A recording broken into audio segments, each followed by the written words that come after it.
que admiramos, respetamos y que además tiene mucho que aportar en estos momentos en el que el debate público también alcanza al expresidente Felipe Calderón con un Genaro García Luna tras las rejas. Estamos buscando el enlace con don Jesús Lemus, quien fue perseguido en el sexenio de Felipe Calderón luego de cuestionar, de poner en duda la famosa guerra contra el narco que encabezaba Genaro García Luna, y por haber señalado las reacciones de la familia del entonces presidente Felipe Calderón con el cártel de la familia michoacana. Creo que mucho le puede aportar a este debate que tenemos constante aquí en Sin Censura, luego de las entrevistas a Olga Warnat, luego de las entrevistas a Anabel Hernández, luego de las exclusivas y las investigaciones que ha presentado Julio C. Roa sobre Genaro García Luna. Creo que la voz de Jesús Lemus es importante. Y déjeme en estos momentos, permítame en estos momentos, enlazarme pues vía Skype en vivo y en directo con este periodista al que admiramos, al que respetamos, al que leemos y al que tenemos que escuchar. Don Jesús Lemus, te mando un abrazo. ¿Cómo estás? Buenas tardes. Vicente Serrano, buenas tardes. Gusto saludarte. Siempre un placer saber de ti.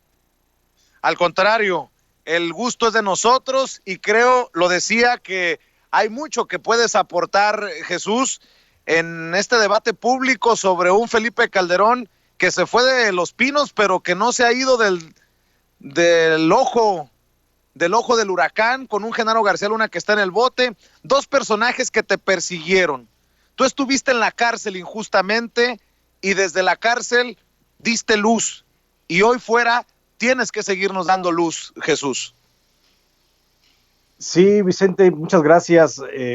Pues sí, comentarte primero, pues tenemos un expresidente que no se ha ido del todo, sigue insistiendo en querer estar presente en el ánimo de los mexicanos cuando ya nos ha hecho tanto daño a la sociedad después de tantos miles de muertos, de tantos desaparecidos, de tantos desplazados, y que ahora tiene el descaro de querer todavía estar en la escena pública y ahora viene con su partido a querer ganar espacios políticos y públicos que la gente finalmente, los mexicanos, terminamos aborreciéndolo y pues no tiene ninguna posibilidad, pero bueno, en fin, es un mexicano más que tiene la posibilidad de hablar, pero no tiene ninguna moralidad para hacerlo.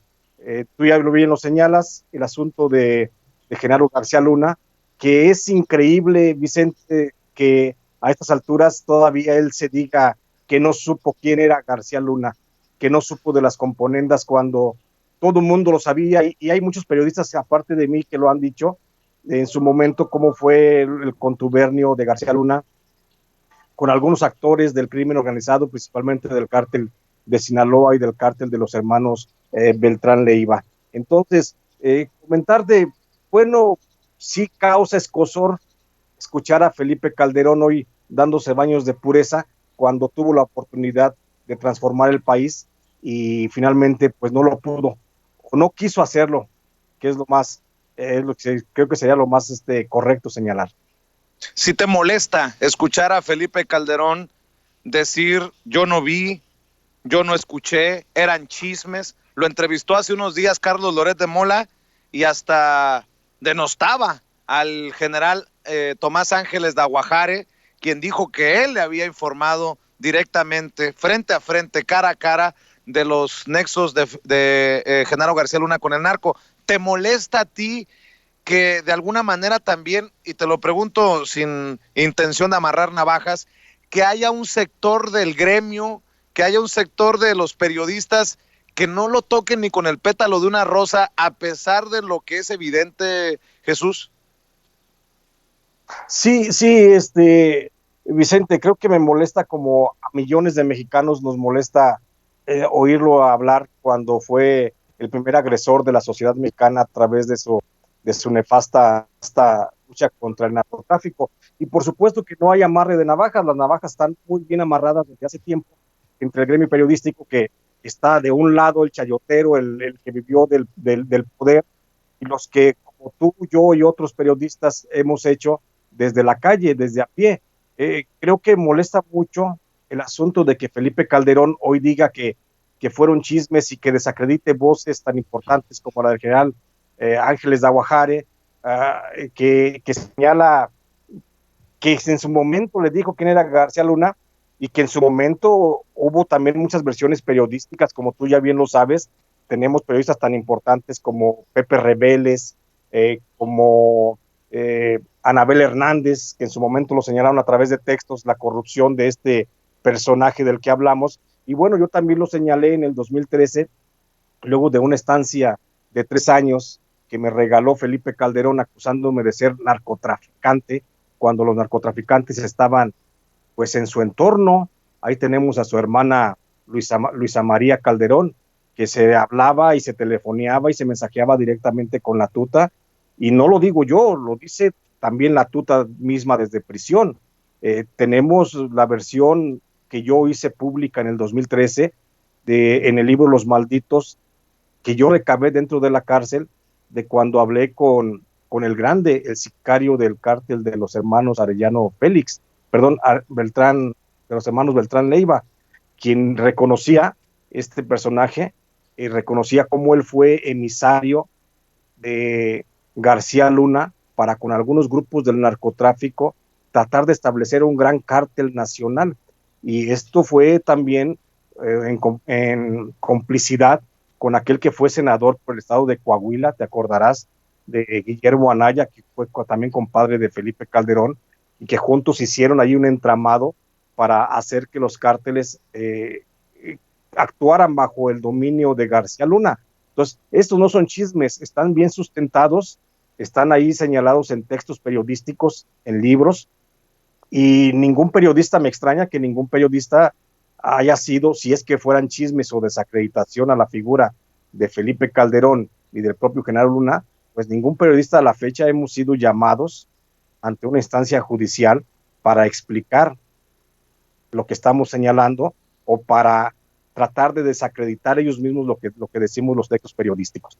Entonces, creo que sí es lastimoso para la sociedad escuchar hoy a Felipe Calderón decir que se trata de golpes bajos, que se trata de infundios, que se trata de calumnias, cuando él sabía precisamente quién era Genaro García Luna. Y estamos a unos días de que Genaro García Luna comparezca, si es que el COVID lo permite, comparezca ante un juzgado federal en Estados Unidos, y sin duda alguna ahí habrá mucha, pero mucha luz sobre las relaciones del narcotráfico en la administración de Felipe Calderón. Suena de película, ¿no? De esas películas de Hollywood que al periodista le fijan Sí, por narcotráfico, lo persigue un gobierno, que se tenga que chutar 3 años. Fueron 3 años, ¿no, Jesús, en el bote?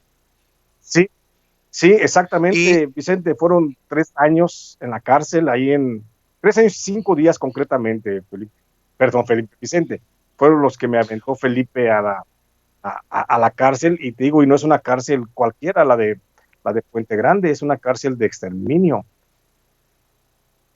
no te, perdón que te diga esto y no te vayas espero que no te moleste, pero en el contexto, ¿no te No, no, terminó haciendo un favor Felipe Calderón al buscar hacerte un daño? ¿No termina dándote las municiones para escribir tus libros, que han sido además reconocidos a nivel internacional, y que además te da la oportunidad de primera mano de platicar con el grande? Imagínate tú, platicar con este personaje que hoy pues debería de tener de cabeza más de un político, o de cabeza, o de los, perdóname por lo que voy a decir, o de los huevos, por lo que sabe, ¿no?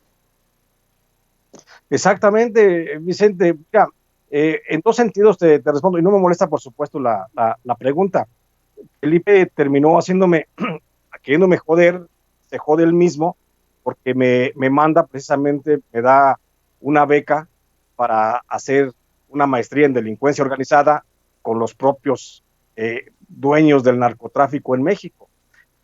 Por un lado, en el aspecto profesional, sin duda alguna, me fue bien, porque hice relaciones, sin duda alguna, como de preso a preso, hice relaciones con los narcotraficantes más importantes en ese momento en el país. Pude platicar directamente con Rafael Caro Quintero, con el Mochomo, por ejemplo, Alfredo Beltrán Leiva, y claro, una de las joyas que tengo por ahí de las pláticas es precisamente Sergio Enrique Villarreal Barragán, el grande. Entonces, en el aspecto profesional, sí me ayudó, sí me mandó a donde cualquier periodista quisiera estar en un momento dado, no dentro de la cárcel, pero sí hablando con ese tipo de fuentes informativas que desmarañan un poquito lo que es el trama de la delincuencia organizada en México. Pero por otro lado, te lo digo, en el aspecto personal, pues me jodió la vida, me hizo que perdiera lo poco que tenía. Me pasé 3 años en la cárcel donde me acabé todo. A mis abogados pues los asesinaron, me quedé sin defensa. Entonces, eso de quedarme en la calle, salir con una mano delante y otra atrás, pues sí fue, y a eso súmale también el daño psicológico, el emocional y por supuesto el físico, porque después de la cárcel, pues yo salí con muchísimos padecimientos, de las golpizas, del encierro, de todo lo que puede implicar la cárcel. Entonces, por un lado sí me beneficia profesionalmente, pero me jode muy fuerte en el aspecto personal, porque ahora desde entonces, bueno, sigo siendo un periodista desplazado, no puedo estar en mi lugar de origen, y tú sabes que como personas gregarias a veces lo que necesitamos es estar dentro de nuestro entorno social, y yo me tuve que desarraigar de familia, de amigos, de pueblo, de mi localidad concretamente, para convertirme hoy en un periodista desplazado, y desde acá, desde la calle, seguir haciendo de manera muy discreta, porque siempre están las amenazas de muerte, seguir haciendo el trabajo periodístico que se requiere tanto en este país. Eh, ¿Siguen las amenazas de muerte, oye, Jesús? Sí, por supuesto, Vicente, sabes, porque pues no me he quedado quieto, la verdad, después de que terminé mi estancia en la prisión, de que salgo finalmente absuelto de los cargos que me señalaba el gobierno federal, concretamente el área de inteligencia de Genaro García Luna, que decía que yo era el jefe de la familia michoacana en el estado de Michoacán y parte de Guanajuato. Después de eso salgo y comienzo a hacer mi trabajo, mi periodismo, pero ahora lo hago pues prácticamente en libros, y los libros pues no son no he tocado temas muy blanditos, no he aplaudido a nadie, sino que he señalado la colusión que existe entre el narcotráfico y los actores políticos de la pasada administración y de la de Felipe Calderón, por supuesto, y sobre todo también hago mucha referencia en estos textos, y por eso vienen las amenazas, a cómo algunos poderes fácticos, como el sector empresarial concretamente, está aliado en algunas partes del país con grupos de narcotráfico para apropiarse de los recursos del suelo, del agua, de los bosques, y están arrebatando a las comunidades completas, comunidades indígenas, están arrebatando su único bien para seguir engordando pues sus capitales a través de la industria minera, de la industria refresquera, de las textileras, y eso es prácticamente lo que estoy tocando en mis libros, y consecuentemente ahí vienen las amenazas. Entonces, no es tanto la amenaza que venga desde el 2008 que fui yo a la cárcel y en el 2011 que salí, no son esas amenazas, sino que cada vez estoy acumulando nuevas amenazas por el hecho de lo que estoy publicando en los textos, en mis libros, pues. Quiero decirle a la gente que eres autor de por lo menos 8 libros, y corrígeme si me equivoco o me falta alguno. Los Malditos, 2013. Mireles el Rebelde, 2014. Cara de Diablo, 2014. Michoacán en Guerra, 2015. Tierra sin Dios, 2015. El Último Infierno, 2016. México a cielo abierto, 2018. Y El agua o la vida, 2019, en el que abordas temas desde seguridad nacional, narcotráfico, los derechos humanos, los desplazamientos sociales y la corrupción oficial. ¿Me faltó alguno? Te faltó, creo, Tierra sin Dios, que es un texto también que habla sobre cómo se da el surgimiento de los grupos de defensa, concretamente en Michoacán, y cómo se extiende hacia otras partes del país, apoyados algunos grupos de autodefensa, apoyados por grupos de narcotráfico y solapados por el gobierno federal. Pero sí son exactamente 8 libros los que tengo y próximamente, bueno, en unos días estaré en posibilidad de darles otra noticia por ahí de que hay un nuevo texto, ya se los comentaré en su momento. Pues será muy interesante. Oye, preguntarte, tú exhibes las llamadas entre la Tuta y Cocoa Calderón, la hermana de Felipe Calderón. Tú señalas a Genaro García Luna y a Felipe Calderón. Déjame preguntarte, ¿cómo estamos hoy? ¿Cómo estamos comparado con el México o con el gobierno que te mete a la cárcel, te persigue, te finca responsabilidades?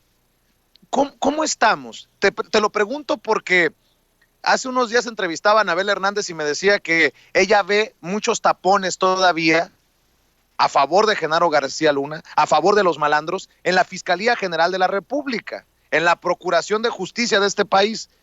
¿Tú cómo ves al México de Puente Grande que te tocó sufrir, al México de Peña Nieto de la simulación y la impunidad, y a este México que nos propone Andrés Manuel López Obrador, quien hoy cumple 2 años de haber ganado las elecciones? ¿Podrías ayudarme a hacer un análisis? Creo que tú tienes, precisamente por tu caso, una gran autoridad moral para decir cómo ves las cosas. Gracias. Bueno, Vicente, yo pienso que lo que estamos viviendo, pues no, lo que le toca al presidente López Obrador, y espero no me traicione, porque la verdad es que el presidente López Obrador me cae muy bien, pienso que es un buen político. No me cae muy bien muchas gentes que lo rodean porque están haciendo su juego, pero creo que al presidente López Obrador le tocó el México del desafío. Siento que está haciendo mucho, pero todavía es mucha la inercia delincuencial que dejó Peña Nieto y por supuesto que se gestó en la administración de Calderón. Yo pienso que el presidente López Obrador está haciendo las cosas de manera correcta. Hay algunos vicios que todavía viene arrastrando, pero es por la inercia de funcionarios de segundo, tercer nivel que siguen allí incrustados dentro de la administración y que están agazapados y no han sido removidos, todavía no sé la razón, pero es culpa de esos funcionarios y yo coincido con lo que tú dices, que hay muchos tapones que evitan precisamente procurar una plena justicia para la gente que hemos sido agraviada por la violencia y que concretamente se le está dando todavía mucha protección al propio García Luna desde la misma Fiscalía General de la República. Hay que decirlo como es, dentro de la Fiscalía General de la República y dentro de la propia Secretaría de Seguridad Ciudadana que encabeza Alfonso Durazo Montaño, bueno, todavía están los amigos y aquellos a los que quienes le deben favores a García Luna, y son estos precisamente los que están tratando de boicotear el trabajo ejecutivo del presidente de la República desde la administración federal. Yo pienso que si hubiera la verdadera depuración, mira, tenemos el caso, por ejemplo, si hubiera la verdadera depuración de funcionarios, como lo ordenó el presidente, de sacar de la administración a todos aquellos que estaban al servicio de García Luna o tuvieron algún nexo personal, profesional con García Luna, creo que sería otra cosa. Tan así es que hoy en día, y me preocupa mucho, que aun cuando en Estados Unidos se le está juzgando a García Luna por narcotráfico, en México no haya todavía siquiera una averiguación previa en ese sentido. Se ha hablado de congelamiento de cuentas del extraordinario trabajo que hace el doctor Nieto desde la unidad de inteligencia financiera de la Secretaría de Hacienda y Crédito Público, pero creo que todavía falta más. Creo que a García Luna se le debe de perseguir, no tanto por delitos financieros, y que, bueno, al menos que esos, que diera cuenta de esos, pero se le debe perseguir por su relación justamente con el narcotráfico. Yo pienso que en esta administración la estrategia de seguridad creo que está bien planteada. Creo que van a pegarle, ya lo vimos cómo le pegaron al cártel Jalisco Nueva Generación con el congelamiento de centenares de cuentas, y creo que si esa estrategia se comienza a aplicar a otros cárteles importantes como el de Sinaloa, o como los Templarios, o como los Zetas, o como el del Golfo, creo que de alguna forma podremos avanzar en ese sentido, Vicente. Mientras, considero yo que siguen ahí estando los bloqueos internos, el fuego interno que están haciendo agua en esta lucha contra el narcotráfico del presidente López Obrador. Creo que a eso debe de prestarle atención el presidente Andrés Manuel López Obrador. Si buscamos la procuración de justicia, nadie lo señalaría a él, porque creo que muchos lo hemos investigado y no le hemos encontrado ningún rastro de corrupción. Eso lo he dicho una y otra vez, me lo ha dicho Anabel Hernández, seguramente tú puedes abonar a eso, pero son las personas que están precisamente a cargo de tal vez la tarea más importante para el gobierno de la Cuarta Transformación, el serenar el país. Ahí está el meollo del asunto.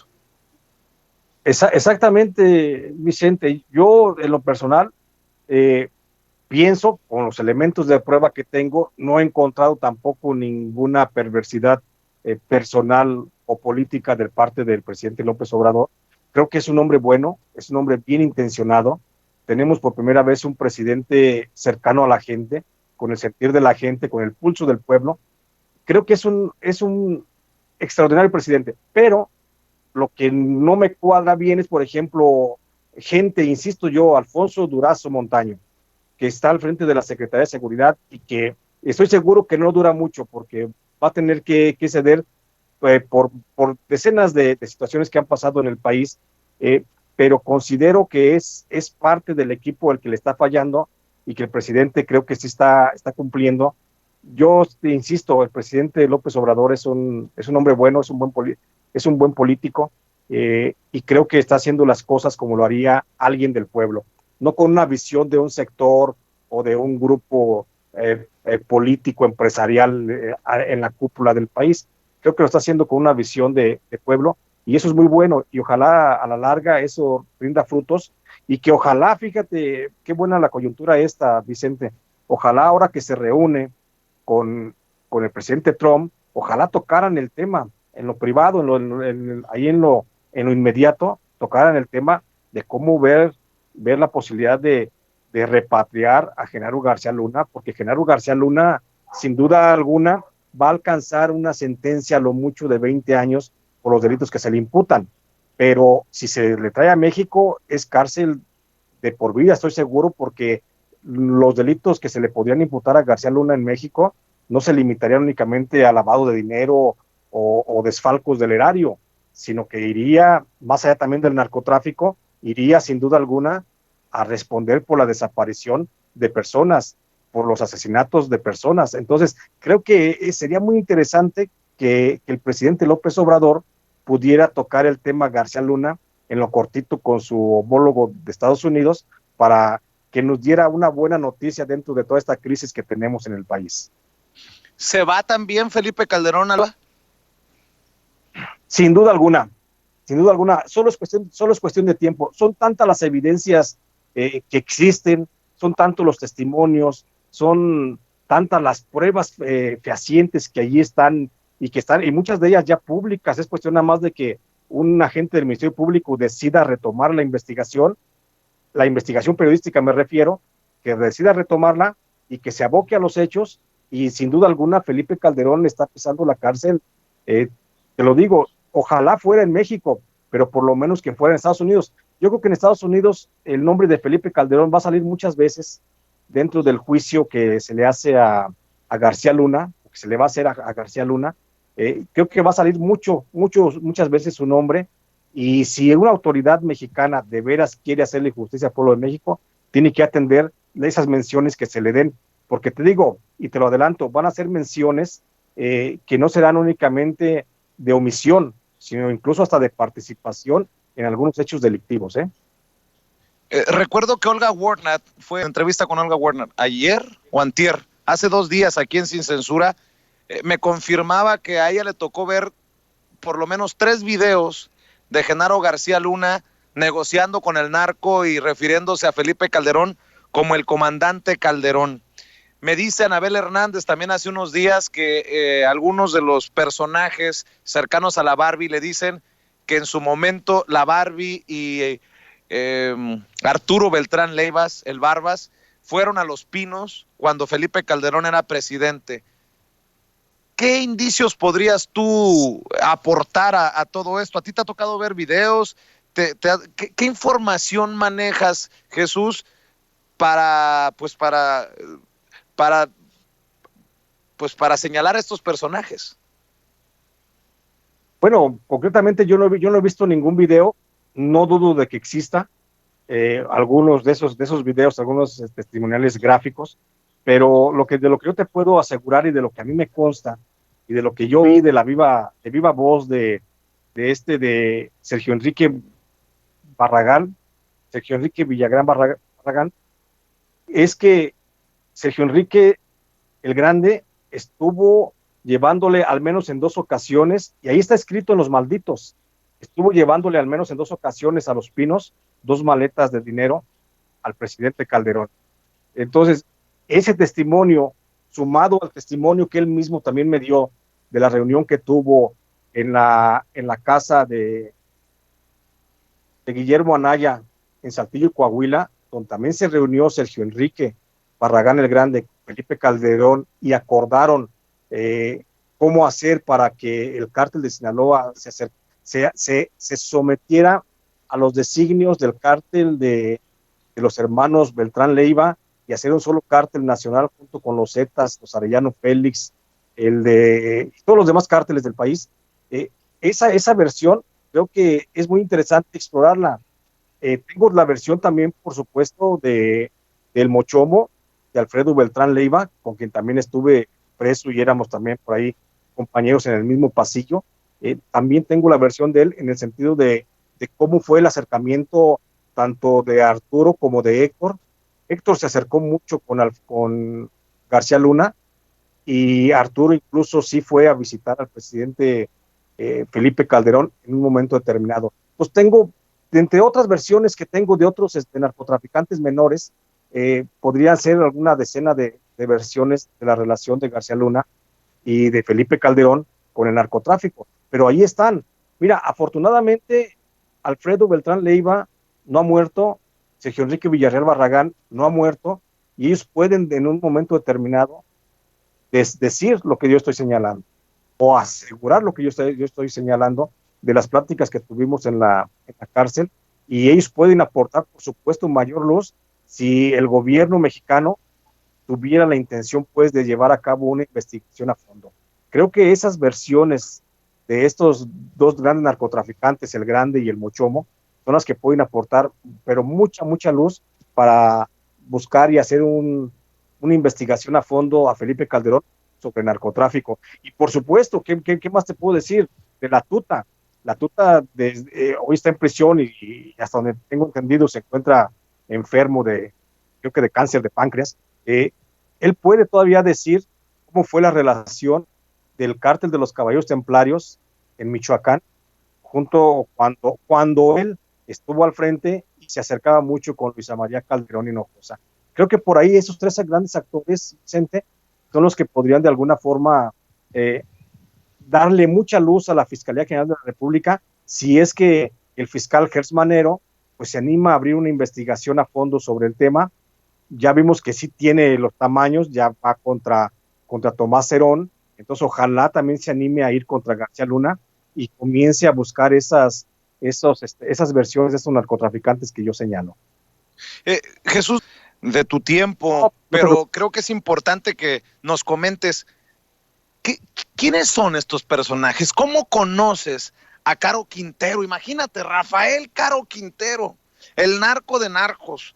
¿Cómo es que tú platicas? Ellos sabían que tú eras periodista, ellos sabían que eras un perseguido de Calderón. ¿Cómo surge esta relación para platicar con los grandes capos, el Grande, el Mochomo, Caro Quintero y con todos los hombres pues más peligrosos, digámoslo de una manera clara, en Puente Grande?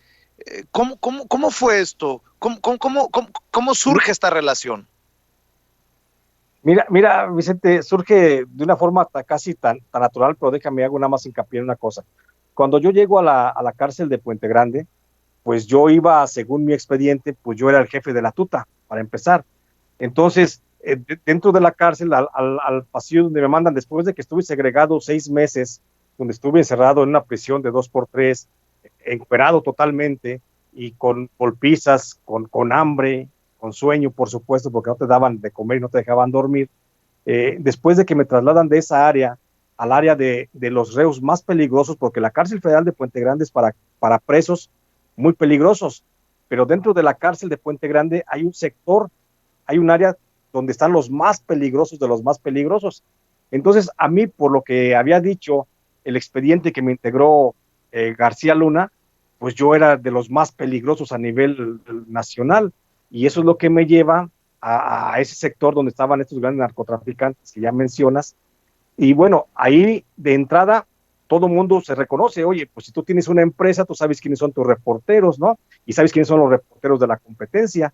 Y entonces ahí de la cárcel, cuando yo llego, pues obviamente saben que yo voy aparentemente como jefe de la familia, pero pues no pertenezco a ninguna familia, ¿sí? Y esto yo se lo agradezco a aquel narcotraficante y fundador de allá en Michoacán, de la familia michoacana, Carlos Rosales, el fundador de la familia michoacana, porque Carlos Rosales, cuando ve que yo llego a la cárcel, Carlos Rosales sabía quién era yo, porque él era de Michoacán, y entonces él sabía que yo era periodista, y entonces él me pregunta, ¿y qué chingados andas haciendo por acá?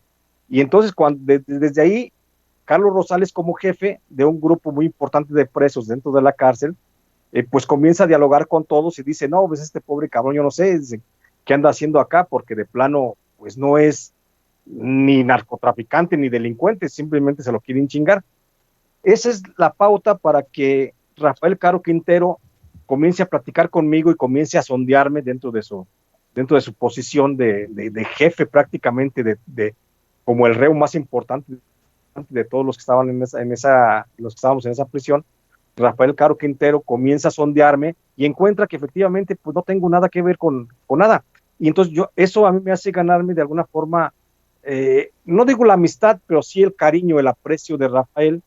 Y ya con Rafael, teniéndolo de mi lado como aliado, pues ya Rafael difunde la versión que efectivamente soy solamente un perseguido, que no tengo nada que ver.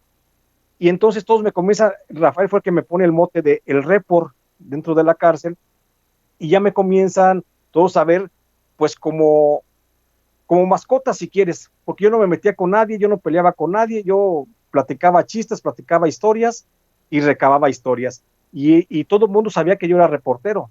Incluso muchas de las versiones que yo digo en mis libros, donde cito a muchos de los presos, siempre lo comenté en su momento, esto lo puedo publicar un día, y casi todos me decían, pues si sales de aquí un día, por supuesto que lo puedes publicar. Entonces, de esa forma es como me voy ganando un poquito el cariño de los presos. A esto le agrego otra cosa, me comencé a ganar el cariño de todos los presos porque pues en la cárcel no tenía nada que hacer, no hacía nada, entonces yo prácticamente me rentaba para hacer poesías, y yo escribía poesías para algún preso, y que si se acercaba el cumpleaños de la hija, de la hermana, de la mamá, de la esposa, del hijo, del primo, de lo que fuera, muchos presos regalaban poesías, y entonces me las encargaban a mí, y yo era el que hacía la poesía para la esposa o la novia de tal narcotraficante, y eso fue lo que hizo que muchos de esos presos pues me comenzaran a ver así como, pues como lo que yo era, ¿no? Como un preso inocente, y muchos me contaron historias, muchos me contaban su vida privada, su vida particular, y así fue como me hice de esas historias, Vicente. Y esos personajes son tan duros y tan sanguinarios como nos los han pintado.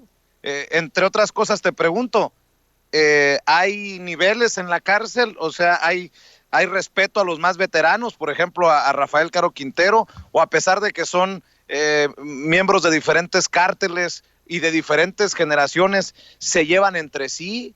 ¿Qué me dices de esto? Mira, dentro de la cárcel hay grupos, por supuesto, de cada cártel. Cada cártel va agrupando a sus miembros, pero entre cada grupo, entre grupo y grupo, no hay confrontación violenta. Hay un respeto, hay una especie de tregua, así le llamaban en la cárcel.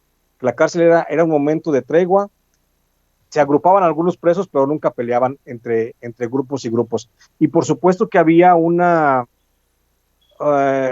distinción a la jerarquía de cada preso. y por supuesto que Rafael Caro Quintero, como el jefe de narcos que siempre ha sido, pues él era o así como decían ahí en la cárcel, era el más chido de todos. Entonces, eso le daba cierta autoridad para hablar únicamente con ciertos jefes de grupos. Por ejemplo, hablaba con el jefe del grupo del Golfo y ya de ahí se bajaba la instrucción hacia el resto de los presos. O Carlos Rosales, que por ejemplo era el jefe del grupo de La Familia, igual pasaba. Pero sí existía ese respeto entre los presos. Eh, que si hay, que si hay que si son violentos, agresivos, pues a lo que yo vi dentro de la prisión, no dejaban ellos de tener, por supuesto, esa inercia a la violencia, pero como siempre se veía, insisto, la cárcel en una especie de tregua, siempre todos se mantenían quietos. Yo no vi presos, yo vi prácticamente compañeros que estaban privados de la libertad. No quise nunca meterme yo a juzgar si realmente eran culpables o no eran culpables de los ¿Tuviste miedo? delitos que se señalaban.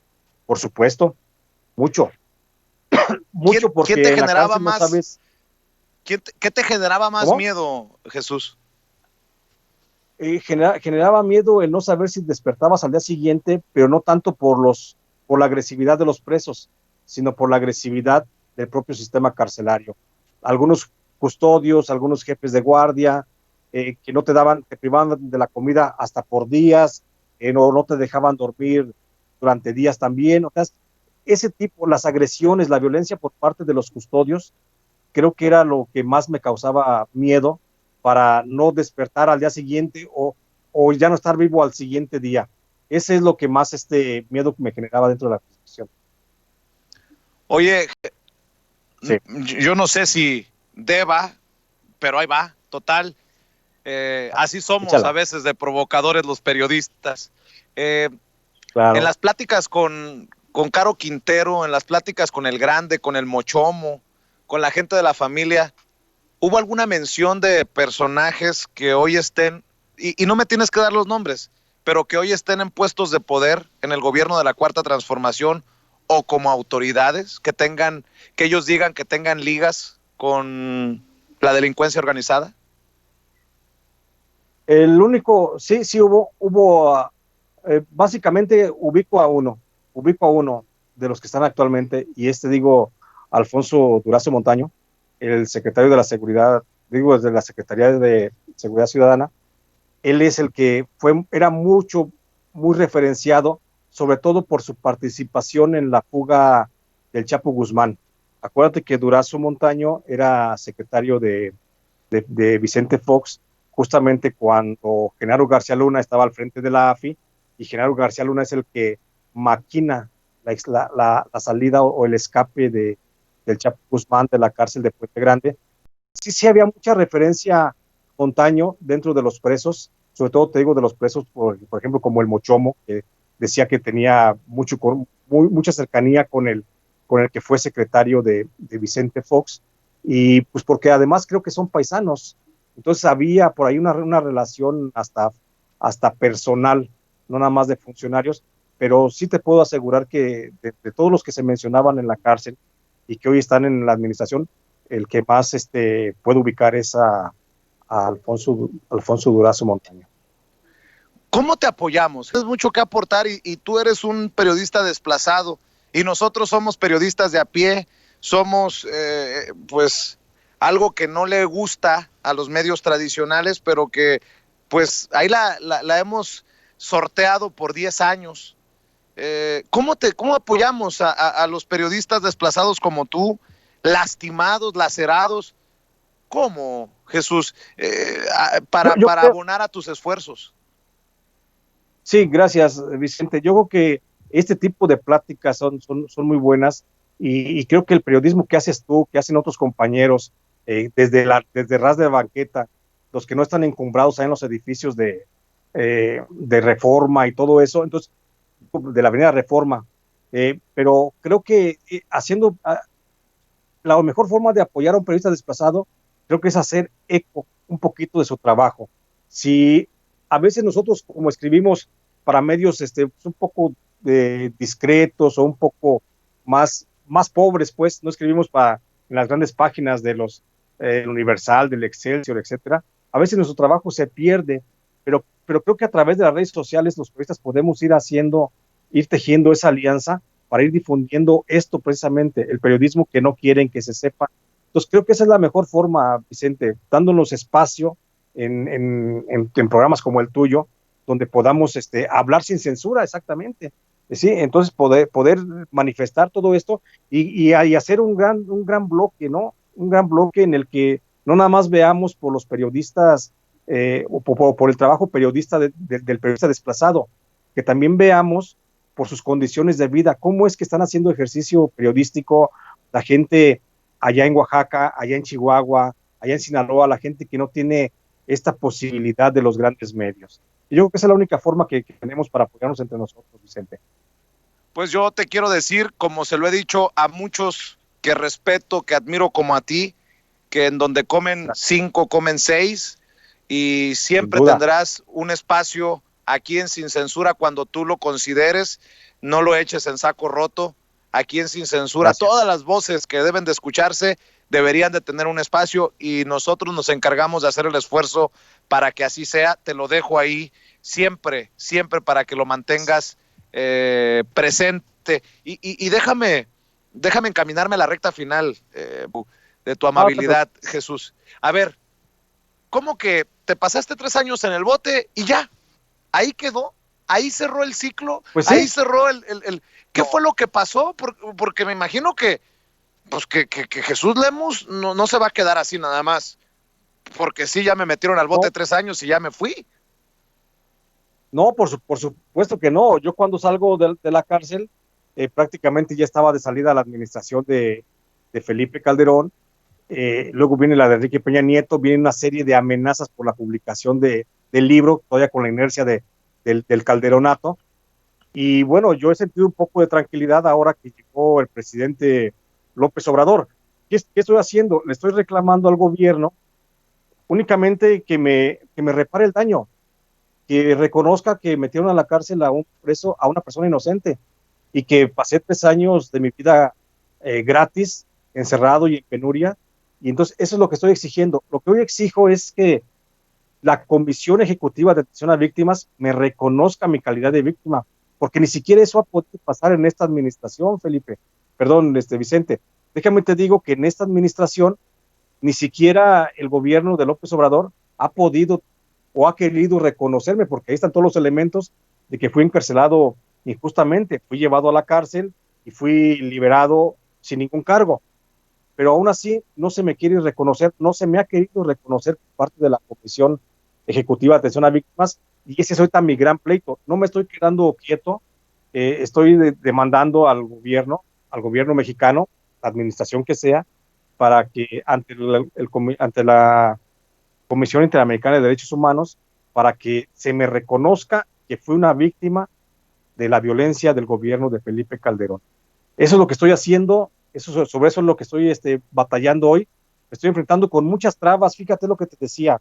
Creo que el presidente López Obrador es una persona buena, pero muchos de sus funcionarios no siguen la misma línea, y ahí está la Comisión Ejecutiva de Atención a Víctimas, que no nos atiende, que no nos está considerando para la reparación integral del daño, ni siquiera para que se nos reconozca como víctimas. Y esa es ahorita mi gran pelea, en eso estoy yo abocado de tiempo completo, para que la Comisión Ejecutiva de Atención a Víctimas pues diga que se me encarceló de manera injusta y se reconozca de manera pública, y por supuesto haya una disculpa del Estado hacia mi persona.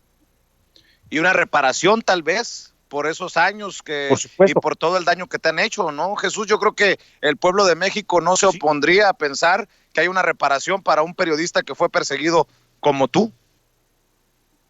Sí, estoy también reclamando en ese sentido, que haya una reparación, por lo menos que se me paguen mis 3 años que estuve encerrado, y ya no puedo recuperar la salud porque quedé muy afectado física y psicológicamente, pero por lo menos que se me pueda reparar lo que perdí estando yo en la prisión, tratando de mantener una defensa, pagando abogados y quedarme prácticamente en la calle y comenzando prácticamente de ceros al día de hoy.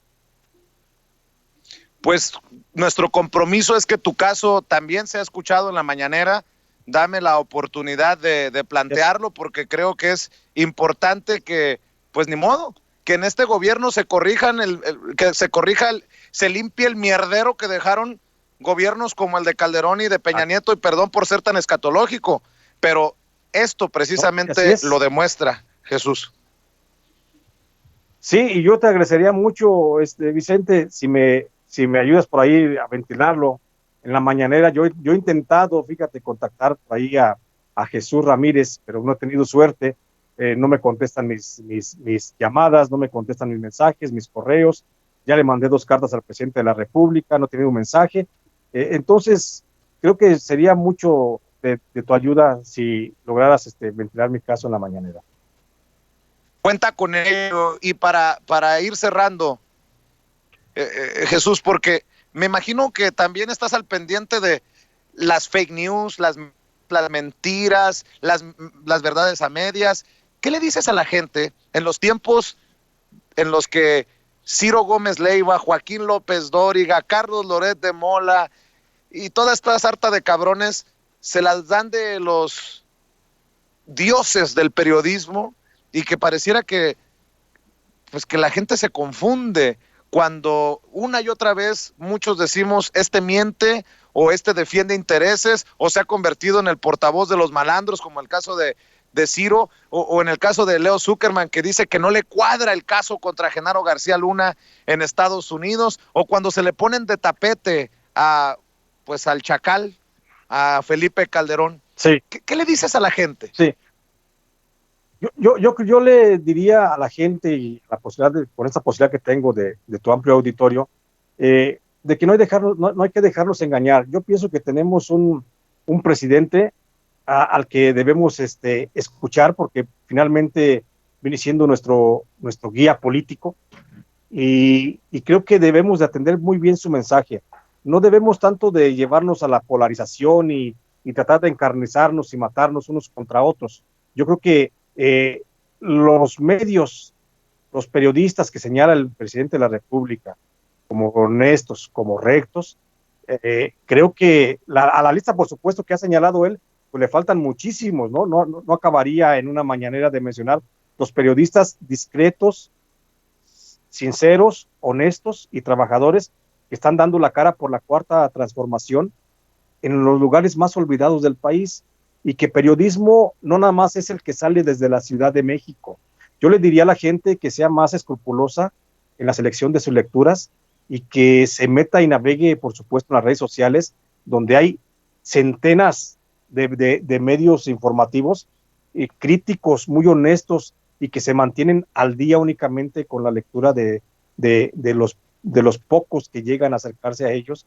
Yo le diría a esa gente que confíe más en el periodismo, no de tanto renombre, en el periodismo de la calle, en el periodismo de a pie, que escuche más, que busque más a periodistas que estamos trabajando desde portales discretos, que estamos haciendo una labor en programas a través de Facebook, o que en programas a través del YouTube. O sea, que vea un poquito más hacia esos periodistas, y que comencemos a desechar esas grandes ideas de esos grandes periodistas que han quedado desfasados, por supuesto, por que se les hayan arrebatado los privilegios con los que vivían.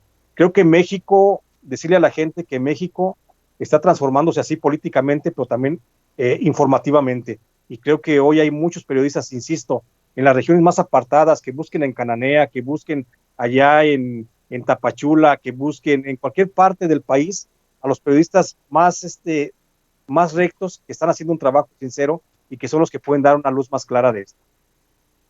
Jesús, ¿todavía no abres tu canal de YouTube? ¿Todavía no tienes plataformas en redes sociales que gustes promover para que la gente te busque y te apoye? No, fíjate que no, Vicente, no estoy en YouTube, pues no, yo no soy fotogénico como tú. Tú sí tienes, tú sí jalas gente, y tienes seguidores y seguidoras, ¿no? No, yo estoy muy pinche feo y estoy parco para hablar y pendejo porque tartamudeo. Entonces, no tengo esa todavía. Lo que hago, estoy haciendo, estoy colaborando. Me pueden buscar, ¿puedo decir algún periódico? Claro que sí. Puedo Estoy colaborando actualmente con un medio de la Ciudad de México que se llama eh, Ángel Metropolitano. Y bueno, también estoy colaborando, me están dando la posibilidad de colaborar con el Times, Los Angeles Times. Y, pero aparte colaboro con otros medios como Sensontle, muy discretos, como Oaxaca Televisión, como estenógrafo allá en Michoacán. Entonces colaboro con muchos medios pequeños, pero me pueden encontrar. Básicamente todo lo que publico lo subo a mi perfil de Facebook, donde estoy como J. Jesús Lemos. Y ahí me pueden encontrar y por ahí la gente puede estar en contacto conmigo. Pues a ver cuándo te animas. Acá sí somos más estridentes y más ruidosos, pero siempre sería bienvenida una opinión como la tuya y hay mucho Gracias. que opinar cuando quieras.